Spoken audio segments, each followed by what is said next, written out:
Shelter refuses to let dog go. Then, gut told woman to look at his paws. But before we start, please take a moment to give this video a like, subscribe, and hit the bell so you'll never miss these great stories. Her mouth almost dropped to the floor. They were exhausted, having been on the road for a long time. All they wanted to do was to take the dog and go. But it appeared it wasn't going to be that easy. She couldn't fathom why a shelter would refuse to let a dog be adopted, and her temper started to rise. She was not going to take no for an answer. And when the shelter finally let her come in to see him, she understood everything. Jess Williams had been waiting for this moment for a really long time. She loved dogs and she couldn't wait to have one of her own. But unfortunately, that dream had to be on hold for a few years. Jess was completing a degree at Brown University and lived in a dorm that didn't allow pets. Finally, graduation day came, and with it, a big change in her life. Luckily, she was not alone. In August, Jess and her boyfriend Jared Kutu decided to pack up and move across the country to Sacramento, California. After living in the East Coast, they wanted a change of scenery and so settled on the sunny West Coast. Plus, they'd be able to be closer to Jess's family, who lived in Los Angeles. Jess was ready for her new life, and that included a furry addition to the household, although it wouldn't come too easily. Jess hadn't given up on her dream of having a dog, so when she learned that their new apartment allowed pets, she was ecstatic. But Jared was a little less so. He also wanted a dog, but he wanted them to settle into their new place first. He suggested a compromise, asking Jess to wait until her birthday in November to adopt a dog. Jess agreed, but soon she found that the wait was harder than she had imagined. All that Jess could think about was getting a dog. She woke up and went to bed with that single thought on her mind. It was driving her crazy. Finally, she couldn't take it any longer. She went online and started looking at photos of shelter dogs. "I'll just browse," she said to herself. She thought this could help her get an idea of what kind of dog she wanted. But her casual browsing didn't last long.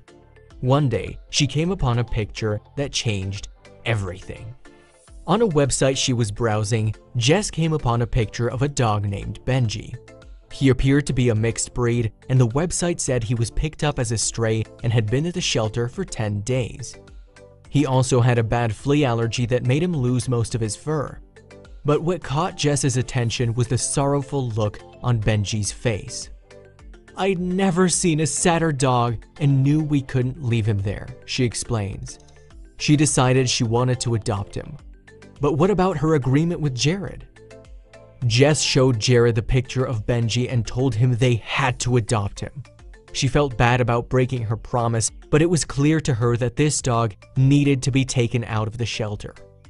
Jared hesitated, but he eventually agreed to adopt Benji. Looking at the picture, he knew he would have felt really guilty if he said no. So they started making preparations for the adoption. But there was one big problem. The website listed the shelter's location in Los Angeles, which is almost 400 miles away from Sacramento. It seriously complicated things, but Jess was undeterred. They were both avid travelers and had made long drives before. Seeing how determined she was, Jared relented. And so they set off on a 6-hour drive to meet Benji. But there were more obstacles waiting ahead. The couple finally made it to Los Angeles and found the shelter. They walked in and told the attendant that they had seen Benji on a website and wanted to adopt him. The shelter staff stared at them awkwardly for a few seconds, hesitating to respond to their inquiry. Finally, the manager came up and asked them if they were sure they meant the right dog. Jess pulled up her phone and showed them Benji's picture. Then, the manager said something that took the couple by surprise. The manager told them that it wouldn't be a good idea for them to adopt Benji. He offered to show them other dogs that were also waiting to be adopted. Jess couldn't believe what she was hearing, but she stood her ground. She asked for an explanation as to why they were refusing to let her adopt him. Their reply was something that broke her heart. The shelter told Jess that Benji was too aggressive. He would snarl and snap at people as they walked by. She said they told her. The shelter also told us he wasn't friendly and refused to take us into a calm waiting area to get to know him because he wouldn't be a dog that would come over to us to be cuddly. But the shelter's warnings backfired as they only strengthened Jess's resolve. We knew that he had a high possibility of being euthanized and didn't want him to die, explains Jess. There was no way that she and Jared were gonna let that happen, so they made up their mind to adopt Benji. The shelter had no choice but to accept their request, so they filled out the paperwork and the couple signed. Benji was now officially part of their family, but the adventure was just starting.